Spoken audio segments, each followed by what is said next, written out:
Print তোমরা যারা ক্যালকাটা ইউনিভার্সিটির আন্ডারে সেকেন্ড সেমিস্টারে ছাত্রছাত্রী আছো এবং তোমাদের রাষ্ট্রবিজ্ঞান সাবজেক্টে অনার্স আছে, তোমাদের জন্য আজকের ক্লাসটা খুবই গুরুত্বপূর্ণ। আজকের ক্লাসে তোমাদের ডিএসসিসি 2 পেপার অর্থাৎ কনস্টিটিউশনাল গভর্নমেন্ট ইন ইন্ডিয়া এই পেপার থেকে 100% কমনযোগ্য সাজেশন নিয়ে আলোচনা করব। তোমাদের এই পেপারের কোয়েশ্চেন প্যাটার্ন তোমরা জানো, তোমাদের 75 মার্কসের পরীক্ষা, সেখানে 20 নম্বরের প্রশ্ন, 10 নম্বরের প্রশ্ন এবং 5 নম্বরের প্রশ্ন হয়। 20 নম্বরের প্রশ্ন দুটো অ্যান্সার করতে হয়, 10 নম্বরের প্রশ্নও দুটো অ্যান্সার করতে হয় এবং মডিউল 1 মডিউল 2 মিলিয়ে 5 নম্বরের প্রশ্ন 3টে অ্যান্সার করতে হয়। এটা হচ্ছে তোমাদের কোয়েশ্চেন প্যাটার্ন। এবং আরও একটি বিষয় তোমাদের জানার দরকার আছে যে তোমরা যে সিলেবাসের ওপর পরীক্ষা দিতে চলেছো, এই সিলেবাসে, এই সেম একই সিলেবাসে পাস কোর্সের ছাত্রছাত্রীরা অর্থাৎ এমডিসি কোর্সের ছাত্রছাত্রীরা পরীক্ষা দেবে এবং যাদের পলিটিক্যাল সায়েন্স মাইনর আছে তারাও কিন্তু এই সিলেবাসে পরীক্ষা দেবে। সুতরাং পাস কোর্সের ছাত্রছাত্রীদের থেকে বা মাইনর কোর্সের ছাত্রছাত্রীদের থেকে তোমাদের কোয়েশ্চেন পেপার তুলনামূলকভাবে একটু কঠিন বা শক্ত হতে পারে। চলো আজকের সাজেশানটা তোমরা দেখে নাও। আশা করি এই সাজেশান থেকেই তোমরা সমস্ত প্রশ্ন কমন পাবে। এবং আরও একটা বিষয়, তোমাদের বিগত বছরের প্রশ্নপত্র অর্থাৎ 2024 সালের প্রশ্নপত্রটাও তোমাদের আমি দেখাবো যে গতবারে কেমন প্রশ্ন এসেছে এবং তারপরে আমি সাজেশানটা আলোচনা করব অর্থাৎ এবারে কেমন প্রশ্ন আসতে পারে। এবং তোমরা যারা ইংলিশ ভার্সনের ছাত্রছাত্রী আছো, তোমাদের একটা অভিযোগ থাকে, স্যার ইংলিশ ভার্সন দিচ্ছেন না কেন? আজকের সাজেশান তোমরা বাংলা ভার্সনের পাশাপাশি ইংলিশ ভার্সনও পেয়ে যাবে। তাহলে আমি স্ক্রিন রেকর্ডের মাধ্যমে বিগত বছরের প্রশ্নপত্র এবং 100% কমনযোগ্য তোমাদের সাজেশান আলোচনা করছি, দেখে নাও।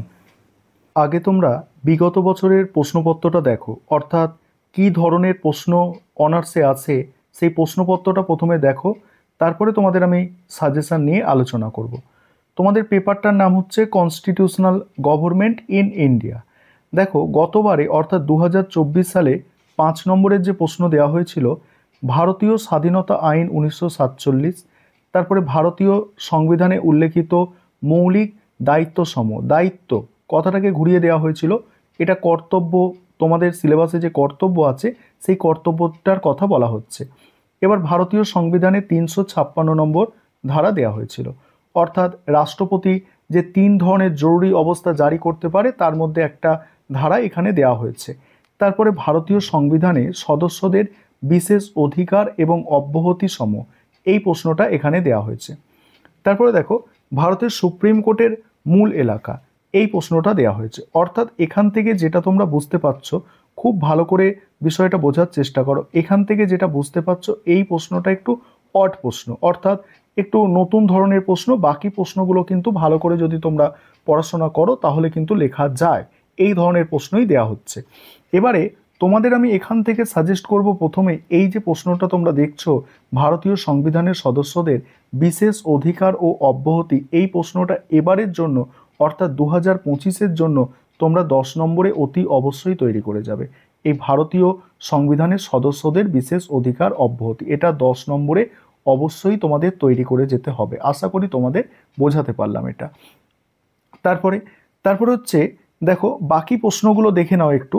এখানে দেখো 20 নম্বরের যে প্রশ্ন দেওয়া হয়েছিল, দেখো প্রথম প্রশ্ন ছিল মডিউল 1 থেকে ভারতীয় সংবিধানের মূল বৈশিষ্ট্য এবং তার সঙ্গেই ছিল এই বৈশিষ্ট্য কি প্রস্তাবনায় যথার্থভাবে প্রতিফলিত হয়েছে, ব্যাখ্যা করো।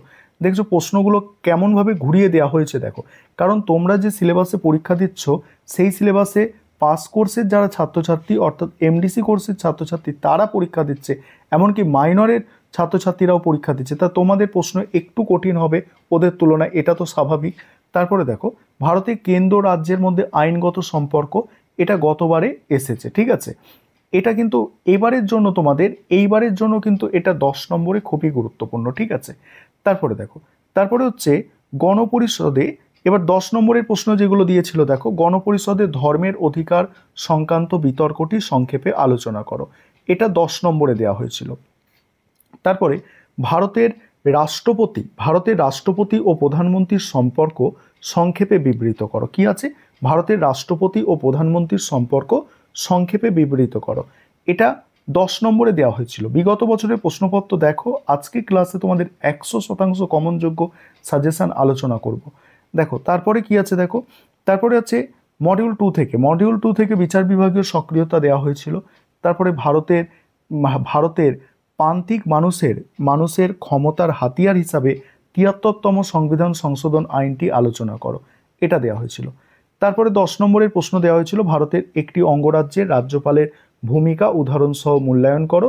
তারপর ভারতের সংসদীয় কমিটি ব্যবস্থায় অর্থ কমিটির গুরুত্ব বিশ্লেষণ করো, এই প্রশ্নটা দেওয়া হয়েছিল।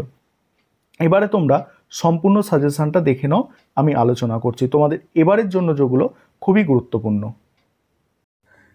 এবারে তোমরা সম্পূর্ণ সাজেশনটা দেখে নাও। আশা করি আজকের সাজেশনটা দেখলে তোমরা উপকৃত হবে এবং এখান থেকেই সমস্ত প্রশ্ন তোমাদের পরীক্ষায় কমন আসবে।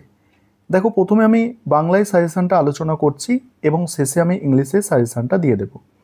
দেখো তোমাদের মডিউল 1 থেকে 10 এবং 20 নম্বরের যে প্রশ্নগুলো তোমরা তৈরি করবে বুঝে নাও।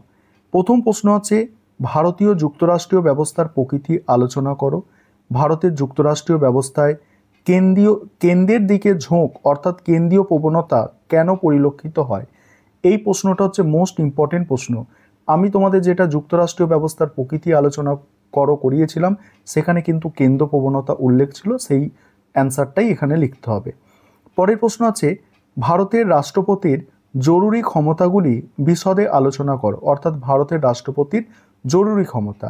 আর এই ক্ষমতাগুলি কি ভারতের যুক্তরাষ্ট্রীয় কাঠামো এবং গণতন্ত্রের জন্য হুমকি স্বরূপ, এটা তোমাদের মানে মূল্যায়ন টাইপের একটা লিখতে হবে যে এই ক্ষমতাগুলো কি যুক্তরাষ্ট্রীয় কাঠামো, যেটা গণতান্ত্রিক ব্যবস্থার কাঠামো, সেখানে কি কোনো সমস্যা তৈরি করছে, সেটা তোমাদের এখানে ব্যাখ্যা করতে হবে। তারপরের প্রশ্ন আছে ভারতে কেন্দ্র ও রাজ্যের মধ্যে প্রশাসনিক সম্পর্কটি বিশ্লেষণ করো, আর এই সম্পর্ক কিভাবে ভারতীয় যুক্তরাষ্ট্রীয় ব্যবস্থাকে প্রভাবিত করেছে। তারপরের প্রশ্ন দেখো ভারতের সংবিধান প্রস্তাবনার প্রকৃতি ও গুরুত্ব আলোচনা করো। প্রস্তাবনা কি সংবিধানের অংশ, ব্যাখ্যা করো। কি বললাম, ভারতের সংবিধান প্রস্তাবনার প্রকৃতি আর গুরুত্ব, আর প্রস্তাবনা কি সংবিধানের অংশ, ব্যাখ্যা করো। পরের প্রশ্ন আছে ভারতীয় সংবিধানে উল্লেখিত সাম্যের অধিকার এবং স্বাধীনতার অধিকার আলোচনা করো, আর এই অধিকারগুলির সীমাবদ্ধতা, অর্থাৎ সাম্যের অধিকারের কি এবং সাম্যের অধিকারের যে ধারাগুলো আছে না সেগুলো আলোচনা করতে হবে এবং তার যে সীমাবদ্ধতা আছে সেটা, এবং স্বাধীনতার অধিকার, অর্থাৎ এটা দুটো কোয়েশ্চেন অ্যাডজাস্ট করে করা আছে, ঠিক আছে, আলাদাভাবেও আসতে পারে। এই 5টা যে প্রশ্ন দেখতে পাচ্ছ এই 5টা হচ্ছে মূল ইম্পর্টেন্ট প্রশ্ন মডিউল 1 থেকে। তারপরে আছে দেখো এই যে প্রশ্নটা দেখো ভারতের রাষ্ট্রপতি ও প্রধানমন্ত্রীর সাংবিধানিক সম্পর্ক আলোচনা করো, আর বাস্তবে প্রধানমন্ত্রী কি কেন্দ্রীয় প্রশাসনের প্রধান চালিকা শক্তি, অর্থাৎ ভারতের রাষ্ট্রপতি আর প্রধানমন্ত্রীর মধ্যে সম্পর্ক আলোচনা, এটাও ভালো প্রশ্ন। আর বাস্তবে প্রধানমন্ত্রী কি বেশি ক্ষমতা ভোগ করে, সেটা আলোচনা করতে বলা হয়েছে। এবং আরেকটি প্রশ্ন এখানে দেওয়া আছে ভারতের কেন্দ্র ও রাজ্যের মধ্যে আইনগত সম্পর্ক, এটা 10 নম্বরের জন্য উল্লেখ করা আছে, এটা ছোট করেই তোমাদের করতে হবে, অর্থাৎ 10 নম্বরের জন্যই এটা তোমাদের রেডি করতে হবে। তারপরে 5 নম্বরের প্রশ্ন দেখো তোমাদের এই পোর্শন অর্থাৎ মডিউল 1 থেকে 5 নম্বরের যে প্রশ্ন তোমরা করবে দেখে নাও। প্রথম প্রশ্ন আছে ভারতের রাষ্ট্রপতি ও প্রধানমন্ত্রীর সম্পর্ক 5 নম্বরে, ঠিক আছে। তারপরে ভারতীয় সংবিধানের 352 নম্বর ধারা, 360 নম্বর ধারা আলোচনা করো। 352 নম্বর ধারায় জাতীয় জরুরি অবস্থা আছে, আর 360 নম্বর ধারায় হচ্ছে আর্থিক জরুরি অবস্থা আছে। তারপরে মৌলিক অধিকার ও নির্দেশমূলক নীতির মধ্যে পার্থক্য, মৌলিক অধিকার ও নির্দেশমূলক নীতির মধ্যে পার্থক্য। পরের প্রশ্ন আছে ভারতের সংবিধান প্রস্তাবনার গুরুত্ব, রাষ্ট্রপতির জরুরি ক্ষমতা, মৌলিক অধিকার কর্তব্যের পার্থক্য, সাম্যের অধিকার, স্বাধীনতার অধিকার, একটু সংক্ষেপে দেখে রাখবে। আর গণপরিষদ, নির্দেশমূলক নীতি, এগুলো টিকা আকারে দেখে রাখবে। যেগুলো স্টার দেওয়া আছে এগুলো হচ্ছে মোস্ট ইম্পর্টেন্ট। প্রথম হচ্ছে ধরো 4টে প্রশ্ন, এই 4টে প্রশ্ন এখানে মোস্ট ইম্পর্টেন্ট আছে, প্রথম 4টে প্রশ্ন, ঠিক আছে। তারপরে দেখো তারপরে হচ্ছে মডিউল 2 এ দেখো মডিউল 2 এ প্রথম প্রশ্ন আছে ভারতে, মানে বড় প্রশ্ন এগুলো 10 বা 20 নম্বরে আসবে, যেগুলো ভারতের একটি অঙ্গরাজ্যে রাজ্যপালের ক্ষমতা ও পদমর্যাদা আলোচনা করো, আর এই প্রসঙ্গে রাজ্যপালের স্বেচ্ছাধীন ক্ষমতা বিশ্লেষণ করো। তারপরে হচ্ছে ভারতের সংসদে আইন পাসের পদ্ধতি আলোচনা করো, সাধারণ বিল এবং অর্থ বিলের মধ্যে পার্থক্য দেখাও। পরের প্রশ্ন হচ্ছে ভারতীয় সংবিধান সংশোধনের পদ্ধতিগুলি আলোচনা করো। আর সংবিধান সংশোধনের ক্ষেত্রে ভারতে নমনীয় ও অনমনীয় মিশ্রণ মানে কতখানি পরিলক্ষিত হয়। ঠিক আছে, তারপরে ভারতের সুপ্রিম কোর্টের ক্ষমতা ও কার্যাবলী আলোচনা করো। সুপ্রিম কোর্ট কিভাবে সংবিধানের অভিভাবক হিসাবে কাজ করে, অর্থাৎ সুপ্রিম কোর্ট সংবিধানের অভিভাবক কিভাবে কাজ করে সেটা তোমাদের ব্যাখ্যা করতে হবে।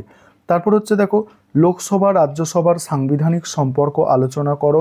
আর একটি সাধারণ বিল পাসের ক্ষেত্রে উভয় কক্ষের মধ্যেকার সম্পর্ক বিশ্লেষণ করো।